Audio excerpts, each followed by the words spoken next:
Okay, so we have done Chapter 2 so far. Chapter 2 is all about the different types of numbers and sets, and set theory and things like that. Chapter 8, what we covered, was all algebra. Chapter 9 is all geometry. And so many of you may have had a geometry course in high school, or you may not have. It just depends on how your school was set up. Sometimes students will end up taking Algebra 1, Algebra 2, and then they've done their 2 algebra courses or their 2 math credits, and they don't have to take anything else, and they never actually see geometry. A lot of schools, it's Algebra 1 and then geometry, so you've at least been exposed to this in the past. Luckily, we don't get into anything too crazy in here. And especially in 9.1, most of this is just learning different types of terminology. So when I say line segment, you know what I'm talking about. If I talk about array, you know what I'm talking about. So I ended up making this handout. It is available on Blackboard. There's a digital version on there as well. We're going to write some things in as we move through it, but it does have most of your information already on there for you, just because it was a lot of definitions. So the most basic thing we can talk about in geometry is a point. A point is so basic that we don't even really have a definition of what a point is, because it's that basic. It's almost like trying to describe or define the word the. If you were trying to tell somebody what does the word the mean, like that's kind of a hard concept to wrap your brain around, because it's just something we use so often. So a point is a point. It's a point in space or a point in a plane. And when we talk about points, what we're going to do is you put a point, and then we always label a point with a capital letter. That's what it is. And so that's why that's all that's underneath a point.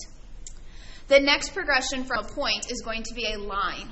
A line is where you have 2 points that are connected together that extend out indefinitely in either direction.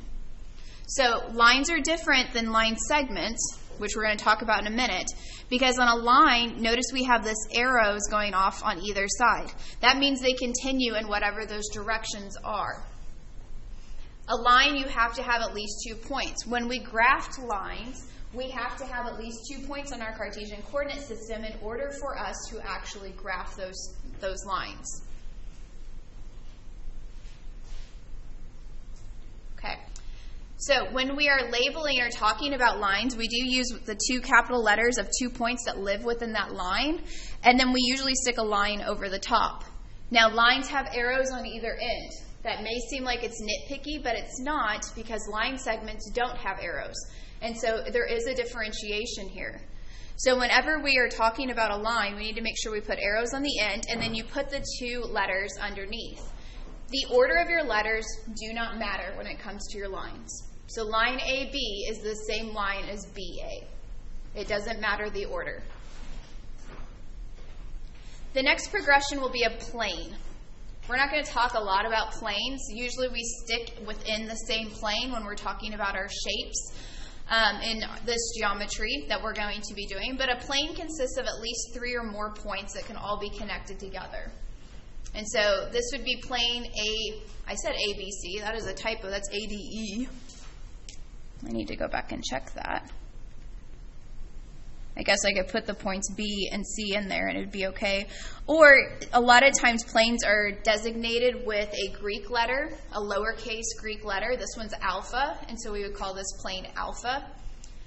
You won't probably see me refer to a plane much outside of calling it 3 points that live within it. So our Cartesian coordinate system is a plane. When we graph on there, we are graphing on a plane. And that just means that they're all living together in the one space. Now, do we have any questions on lines, points, or planes? Okay, rays, these are a little bit particular. They look like half of a line in essence, because they have a end point and then they have our arrow on the other side. So it kind of looks like we chopped off part of our line. A ray does have a direction attached to it. So the order of our letters matters, because we have an end point and then we have it shooting off towards wherever it's headed. This ray AB is different than the ray below it. This ray down here is called ray BA. The first letter of your ray designation is always your end point. That's going to help you understand what direction your ray is headed. Lines head in both directions. That's why we don't have to be specific on the order of our letters. But rays only head in one direction. And so you put your end point first, and then you put your the next point. And oftentimes, as you will see, the arrow on top also will help you point in the right direction of which way your ray is actually headed. So end point first, then the other letter that is going to help you, and that's going to be a ray. The most common way you're going to see rays represented in this class is going to be when we talk about angles, which we will talk about here in a little bit, because angles consist of two rays. Line segments are kind of like we've chopped off both ends of our line. A line segment only goes from end point to end point. It doesn't go on for forever. It's a finite amount of space. And again, just like with our line, the order of our letters does not matter because there's no direction to our line segment. It goes from A to B or B to A depending on which way you're approaching it. And in order to indicate that, we just put a line on top with no arrows indicating anything else.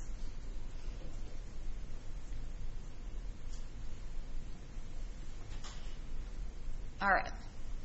Parallel and perpendicular lines. And I left off intersecting lines, so we'll write that one in. Parallel and perpendicular lines should not be brand new to you if you started here in Math 20. We talk about parallel and perpendicular lines in Math 20 as well. Parallel lines lie in the same plane, but they never intersect. They have the exact same slope, and so they run side by side, and they will never ever actually cross each other. If you're familiar with Joplin, parallel lines are a lot like our number streets. 7th Street and 20th Street run side by side. They're never going to cross each other. And so those are parallel lines. Perpendicular lines they lie in the same plane, and they intersect in exactly one point, but they intersect in a unique way. The two lines make up right angles at their intersection, and right angles are 90 degrees.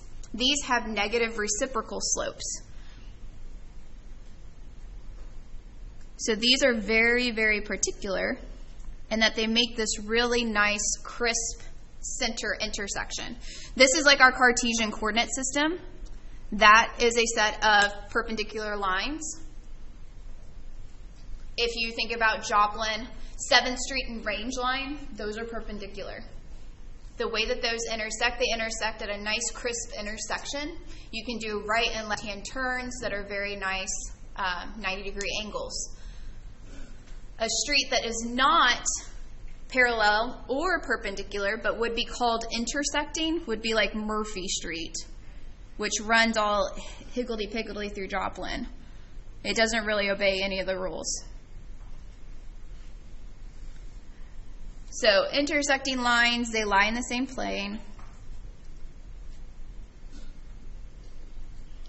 And they intersect at exactly just one point.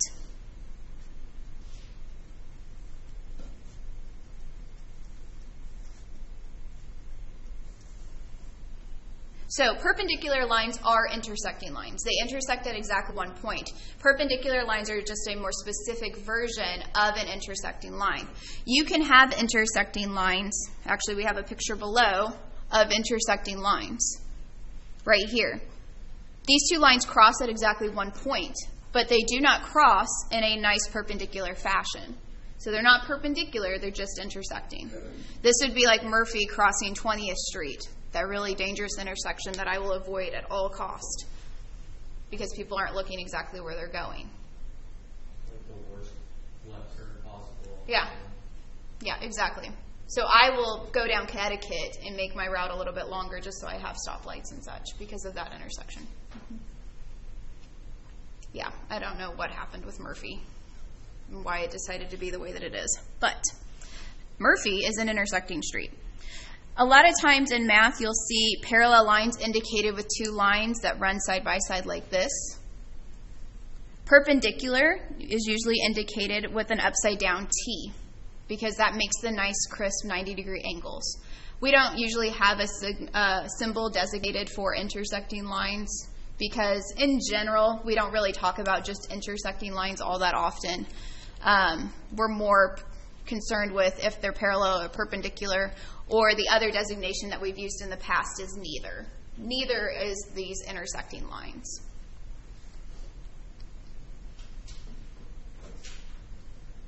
Now, since we're in geometry and we've talked about planes a little bit, we can talk about skew lines. These are lines that don't lie in the same plane at all. And if they don't lie in the same plane, they're never going to cross each other. And so in the row of photos below, we have lots of different examples of these and some extra things. We have examples of our parallel lines, like 7th and 20th Street, of intersecting lines, like Murphy and 20th Street. We have parallel planes. I guess you could think of that like if there's a cloud overhead, we have the ground and we have a big cloud.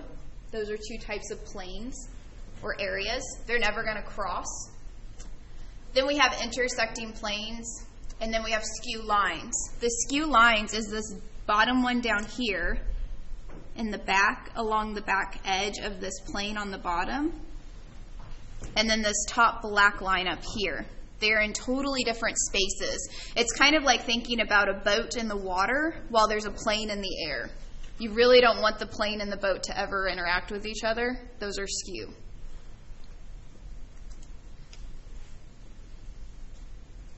So if two distinct lines intersect, they will always intersect in exactly one and only one point.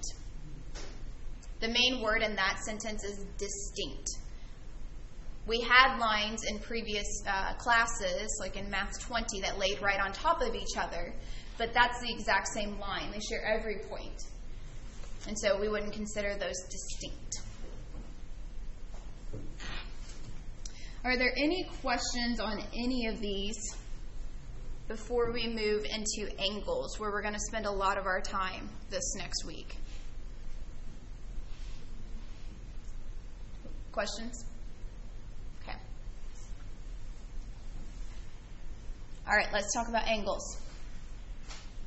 There's lots of different types of angles. Angles are the union of two rays sharing a common endpoint. And so we oftentimes will refer to this common endpoint as the vertex of our angle. And then we have this side over here. This would be side BC. And we also have this side up here, which would be side AB. Angles can be small. They can be large. They can be flat. This one's a right angle. A lot of times you will see me put a theta inside. This theta is a Greek letter. It's theta. And it means the measure of that angle, the measure of angle K. Is it like a circle with a line through? Yeah.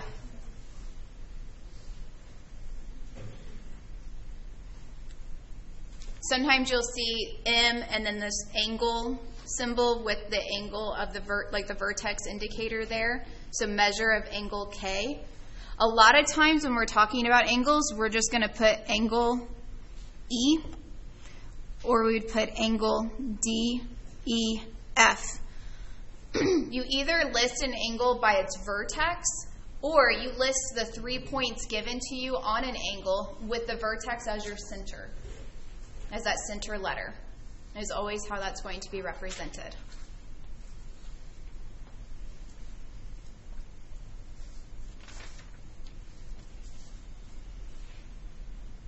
If you continue on in math, we will talk a lot about angles in trigonometry. That's really what that whole class is about.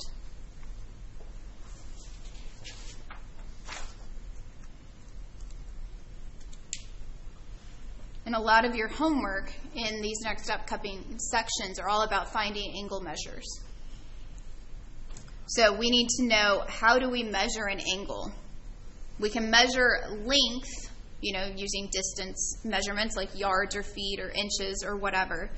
So the most common representative, or the way that we're going to indicate our angles, is with degrees.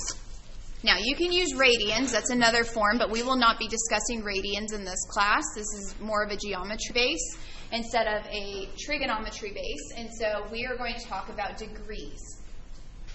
Degrees are what we typically measure angles with. 1 degree is equal to 1/360th of a rotation. Because degrees have everything to do with circles. So as much as we think about angles, a lot of times being connected to shapes like triangles or rectangles, the measure of the angles themselves actually have to deal with circles. And if you do a 360-degree rotation, that's turning around the entire way. And so when we're doing these measurements, we're actually thinking about them. How far have we traveled around the circle so far? Angles do measure in counterclockwise rotation. So we have our resting side here, and this would be known as our terminal side. You don't have to know that. That's a little bit more technical than you have to know. But the measure of the angle is how far is this top line, this top ray, going to be pushed around. That's what we're measuring. You can have acute angles. Those are angles that live between 0 and 90 degrees. One of the ways people often will remember that is the word cute is in them, and usually when you say something is cute, it's little, it's small, and so these are your smaller angles. They stay below 90 degrees. If your theta, or the measure of your angle, is exactly 90 degrees, that's when you have a right angle. You will only have a right angle at 90 degrees. That's it. Nothing else. Not 91, not 190, just 90. It's straight up and down. And usually you'll see this little box in the corner. That tells you it is exactly 90 degrees. If you are greater than 90 degrees but less than 180, you're known as an obtuse angle. That's going to be a larger angle. Obtuse looks a lot like obese to me, and if you are obese, that usually means you're quite large, and so if you're obese or obtuse, you're quite large. And then if you are a completely straight angle, you equal 180 degrees. We don't do a lot with straight angles, because if you look at a straight angle, it's a line. It's not super interesting, but we will see here in a little bit that there are things called supplementary angles where we do have to know straight angles and understand that a straight angle is 180 degrees. After that, we don't really have designators for our angle measures. You're acute, you're right, you're obtuse, or you're straight. That's it. Do we have questions on angles? We've got a lot more angles to come. Okay, let's talk about vertical angles. You will have problems with vertical angles today. Vertical angles are where you have two lines that intersect, and the opposite angles of the two intersecting lines have the exact same measure. So this angle up here, QMR, is the same as the angle here, which is NMP. So the measure of angle QMR, which is this top one, is the same as the measure of angle NMP, because those are vertical angles. You could go further and you could say this one over here, which is the measure of angle PMR, is the same as this one on the left, because those are also vertical angles.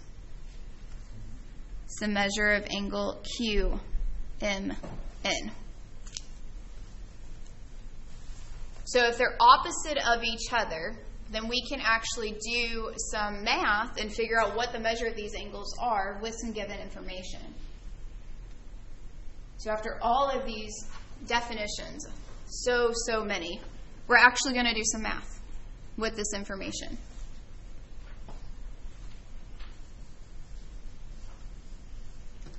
We have two examples, and both of these are dealing with intersecting lines of sorts. The first one really does deal with these vertical angle concept. We have this angle over here, this 4x plus 19 degrees, and that lies opposite of 6x minus 5 degrees. And we need to figure out the measure of these two angles. Well, based on the definition of vertical angles, I know my vertical angles are equal. So I can set these two equal to each other to figure out what x is. I can take 4x plus 19 and set it equal to 6x minus 5. Then I have an arithmetic problem where I'm getting x by itself so that I can figure out what x is. So I'll add 5 to both sides. 4x plus 24 equals 6x.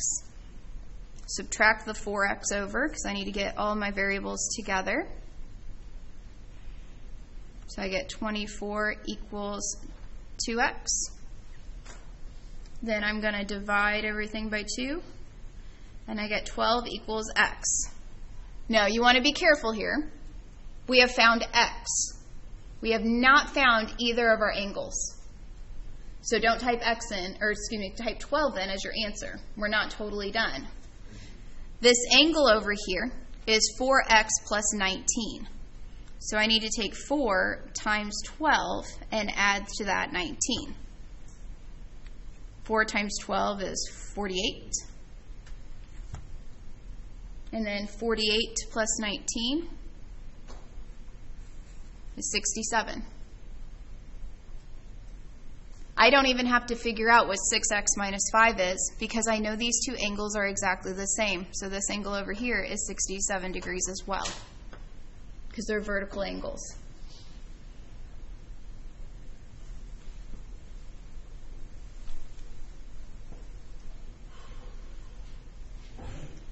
Do we have questions on how we used vertical angles to find our x and thus find the measure of those angles?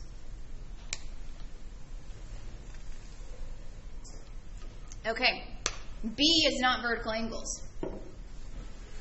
We have two angles, and what do they make? They make a straight line, which means these things add up to 180 degrees. This is 180 degrees. So we can take this first angle, which is 3x minus 30. We can add to that the other angle, which is 4x, and set all of that equal to 180 degrees. And again, we're going to do a similar process. We're going to solve for x, and then we will figure out the measure of our angles. Now, these angles are not the same, so I will have to actually compute out what each of these are. So I have 3x plus 4x, that's 7x, that's a minus 30. I'm going to add 30 to both sides, and I get 7x equals 210.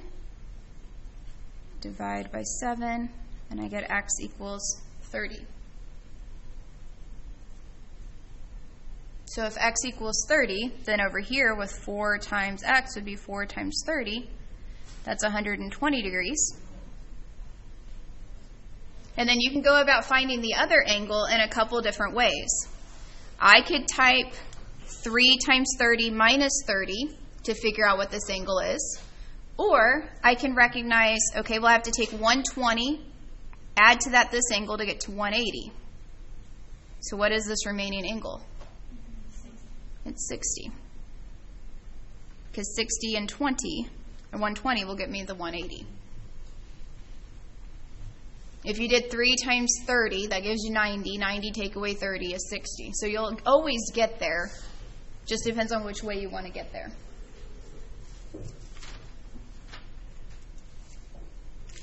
These two angles here, the 60 and the 120 that add together to give us the 180, these are known as supplementary angles.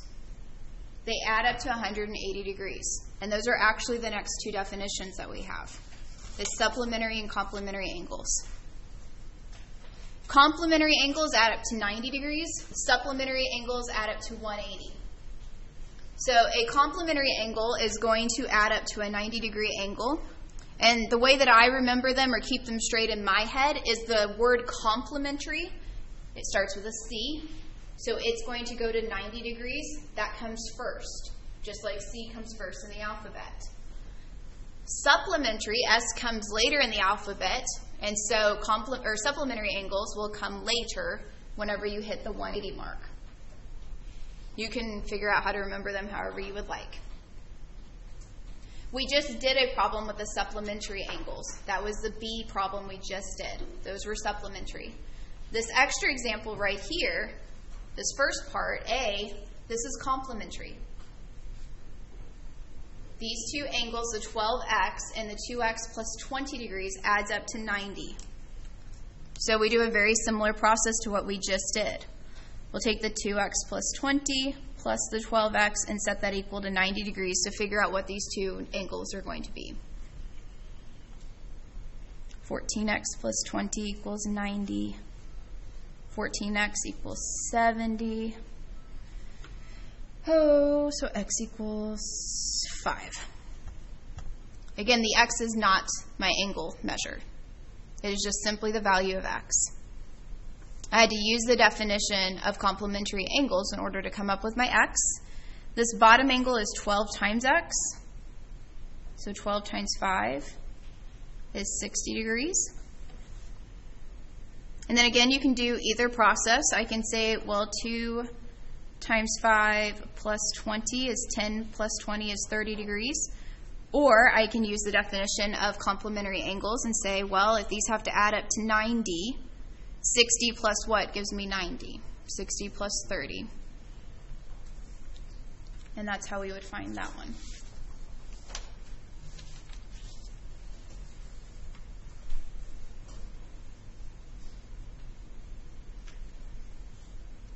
Are there questions on how we found either B previously with the supplementary angle or A here with the complementary angles given the pictures?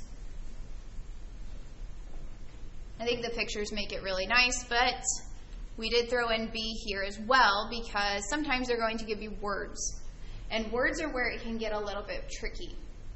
So one thing I want to point out to you in case you either did not have me for Math 20 or you didn't take Math 20, on my YouTube site, I do have a playlist for Math 20, beginning algebra. Chapter 3 is where we did word problems. 3.1 and 3.2 would help you to understand how to read word problems if you need any type of refreshment on that. All of those videos are always available for you to go back and reference. This says the supplement of an angle measures 10 degrees more than 3 times its complement. We need to find the angle measure. That is a whole lot of information. Whole bunch. So I'm going to start first by just saying, okay, I'm going to make sure and let my x equal that angle measure. That's what I'm trying to figure out. It says find the angle measure. So x is what I'm looking for. And it tells me something about the supplement and something about the complement. Well, I know that supplement is 180 degrees minus whatever that x is. It's what I would add to x to get to 180 degrees. That's the supplement.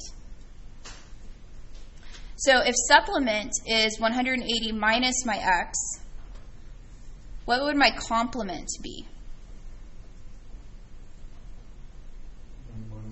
It's going to be 90 minus x. Because when two angles are complementary, I can add them together to get to the 90. So I'm just kind of making notes here. Now I'm going to go back up to that first sentence. It says the supplement of an angle measures, or is, 10 degrees more than 3 times its complement. So the supplement is 10 degrees more than 3 times its complement. That's a lot of stuff. So the supplement is 10 degrees more than 3 times the complement. I'm just kind of shortening them to take up a little bit less space. So supplement is 10 degrees plus 3 times the complement.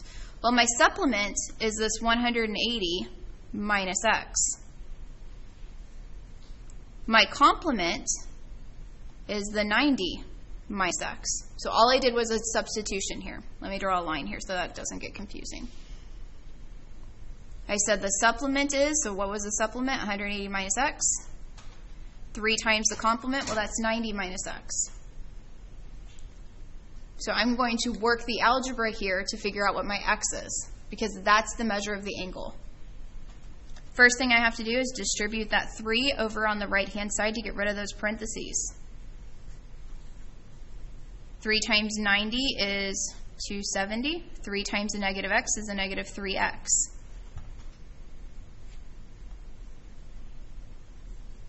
$10 and 270 would give me 280.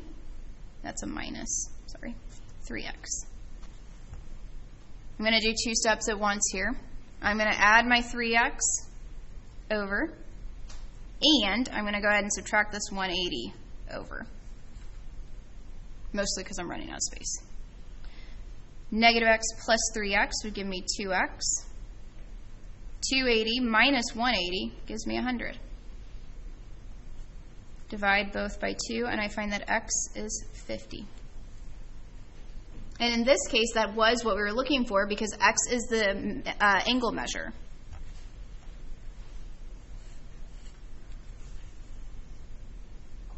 So there's nothing for us to go back and plug into. X was actually what we were searching for, and we are done with that problem at that point. This one's a little bit tricky because we did have to understand the supplement and the complement. And then based on that first sentence, we had to be able to come up with this supplement is 10 degrees more than 3 times the complement. Chapter 3, Section 1 of Math 20 is where we learn how to dissect and read English words and translate them into mathematical words. So if that is a struggle of yours, that's a good reference. Are there questions on this before we talk about transversals?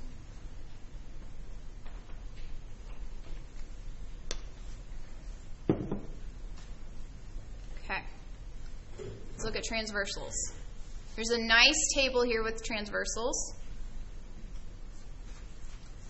Transversals are where you have 2 lines that are parallel, like M and N, and then you have a transversal line Q that cuts through them, that intersects them each. And you end up with these different angles, 1, 2, 3, 4, 5, 6, 7, 8. There's a lot of different tricks that come out of a transversal. One of them is your alternate interior angles. That's this first one. Angle 4 and angle 5, these are the same. And if those are the same, 3 and 6 are also the same. 3 and 6 don't equal 4 and 5, I'm not saying that, but 3 equals 6 and 4 equals 5 because these are alternate interior angles. There's also alternate exterior angles. That would be like 8 and 1 or 2 and 7. 8 and 1 have the same measure. 2 and 7 have the same measure. There's interior angles on the same side, so that would be like 4 and 6 or 3 and 5. These are not equal because we already said that 5 equals 4 and 3 equals 6. So 5 doesn't equal 3, but 5 and 3 will add up together to give us 180 degrees. And you can kind of think about that. If 5 and 3 add up to 180 degrees, that makes sense because 5 and 4 have the same measure. And look, 3 and 4 make a straight line. So 3 and 4 have to be supplementary. And if 3 and 4 are supplementary, then by logic, 3 and 5 are supplementary. And you may be sitting here wondering, why in the world do we have to know all of this information? Because we're going to start dabbling into proofs later on. And we're going to have to use these different definitions and things that we know to be true to prove other things. So 3 and 5 are supplementary, which means 4 and 6 are also supplementary. The last one that we have is corresponding angles. Those are angles like 2 and 6. That's an exterior angle and an interior angle. But if you notice, it's the way that Q slices through our lines. 2 and 6 are equal. 4 and 8 are equal. 1 and 5 are equal, and 3 and 7 are equal because they're corresponding angles. This table is going to be a huge help as we move forward and as we start solving these. I know for a fact you have one that looks just like this on the homework, where you are given a little bit of information and then you are asked to find all the missing pieces. That is a common problem that will come up, let's say, like on the midterm. That's a good problem for me to put on there, where we're using all of these different pieces of information, all of these different facts about supplementary angles and how they correspond to each other to help us identify the different values made by a transversal.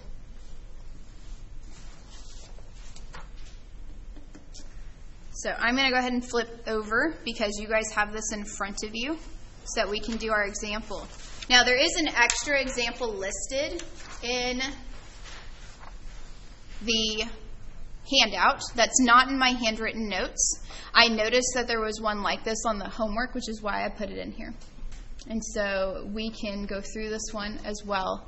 This one looks obviously a little bit scarier, but it's still a transversal. We still have lines M and N that run parallel. It's just this one has two different transversals at play. All the same rules will work. But let's start with one that's a little bit simpler. Here we have lines M and N. These are parallel to each other, and they give us two pieces of information. They give us this upper value of 3x plus 2 degrees, and this bottom value of 5x minus 40 degrees. Now, what kind of angles are these? Okay, yes, they are acute. A little bit more specifically, what I'm asking is, are they alternate interior angles, alternate exterior angles, interior angles on the same side, or are they corresponding angles? Because that's going to give us some information about them. So I'll try and leave those words up there with their general picture as well. Alternate exterior angles. That's exactly right. They're just like this one. Just this transversal went left to right instead of that way. So these are alternate exterior angles, and alternate exterior angles have the same measure. So if we need to figure out what the measure of these angles are, I can set them equal to each other to figure out x and then figure out their angle measures. I can take 3x plus 2 and set that equal to 5x minus 40. And I'll add the 40. So I have 3x plus 42 equals 5x. Subtract that 3x. Find 42 equals 2x. And x equals 21. Now, that's not the measure of the angle. That's the measure of x. These angles are given by either 3x plus 2 or 5x minus 40. You can plug that x into either one to figure out the measure of the angle. I'm going to do the 3x plus 2.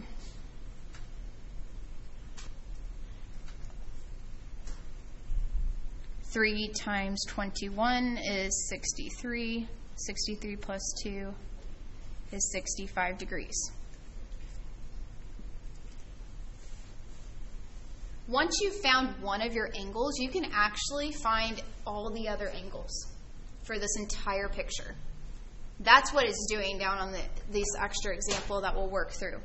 But if I know that this one is 65, and I know that this one is 65, I can fill in all the rest of them. Because let's just look at these right here, these four. What do I know about this angle over here? It's got to be the same thing as the 65 because they're vertical angles. So this would also be 65. This is not stuff you have to write down necessarily. I'm just showing you some connections. 65 or this angle plus this big angle over here have to add up to 180. So I could figure out what that one is, and then I could figure out that one. And I could keep going and keep filling in this shape. All because I knew that alternate exterior angles are equal to each other. And I was able to solve for my x.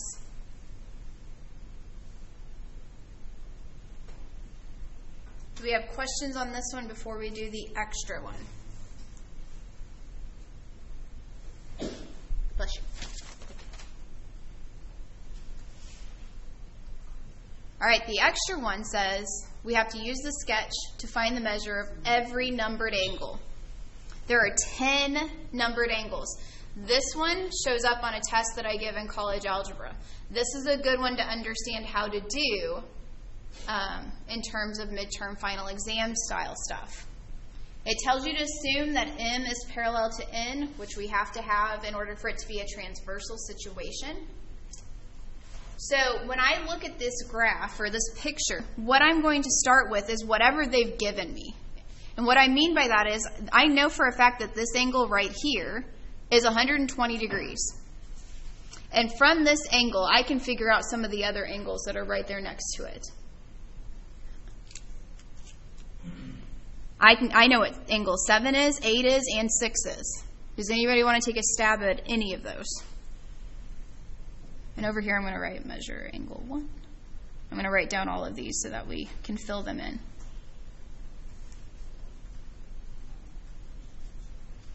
Because that's how the problem will look on your Pearson site. It will list all of them and you fill them in.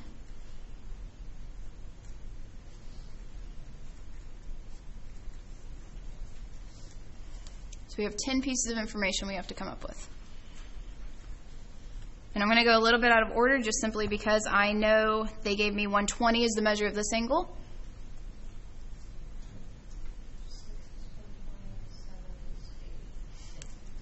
So 6 is 120, and we know that why? Yep, these are vertical angles. So 6 is 120 degrees.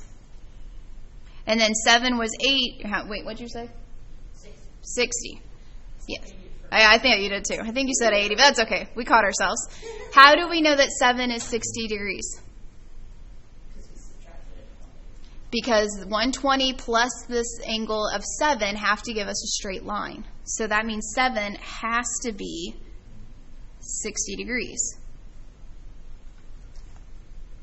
So what is 8? 8 is also 60 degrees, either because 120 plus 8 has to give me the 180 again, or 7 and 8 are vertical angles to each other. So this one is also 60 degrees. All right, so lots of good information there. All right, let's see what else we can come up with. Go ahead. 9 also needs 60. Why? For the same reason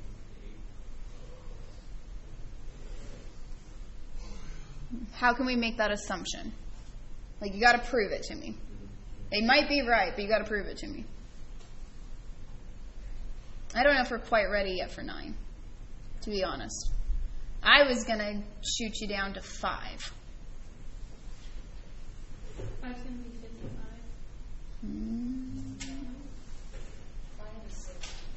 Why is 5 60? Because ignoring the other one, it matches up with the other one. So if I look here, 8 and 5 are what kind of angles? In terms of the 4. The alternate interior angles, alternate exterior angles, corresponding. That's right, they're corresponding. So corresponding angles are the same. So that means 8 and 5 are the same, which makes 5 another 60-degree angle. Would that make 9 55? It would make 9 55. Very good. And if 9 is 55, what other conclusion? Oh, I didn't write a 9. That's a 9. You do 60 plus 55 minus 180 to get 6. We have measure of angle 6. If I know that 9 is 55, 10 is 55 because they're vertical angles. Okay.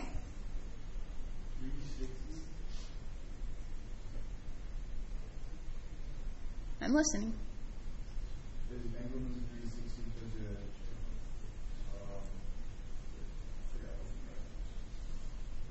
Are you talking about angle 3? yeah. You're saying it's 60? I was saying because of number 7. Because of number 7. Okay, yeah, those are corresponding angles. There's lots of different ways you can prove the same information. So 7 and 3 are corresponding angles, or angle 5 and 3 are vertical angles. Those would all work to give you the same conclusion. So 3 is 60. Now we got 1, 2, and 4. Those are our last ones that we have to figure out. 1 is 55. How come? Now for 4, because the 120 should match the 4 plus 55, is that correct? Like it'd be 55 minus 120, or am I incorrect completely? No, you are correct. Yay. So what she's noting is that angle 6 theoretically should correspond to angle 4 plus this 55. So we could take 120 minus 55 to give us this one. Another way you could find angle 4 is 5, 4, and 55 have to add up to equal 180 degrees. That will also work.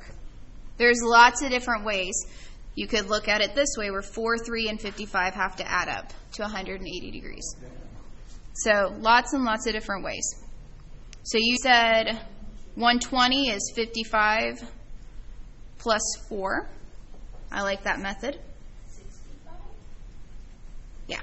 And 2 is the same. And 2 will be exactly the same because they are vertical angles. Lots of different arguments you can make for why different things are equal to each other. But it all comes off of that table plus the vertical angles, or plus our supplementary angles. Those are the big things that you will use. And there will be times in 9.3 where you will have to prove things. And this is where you're getting your proof from.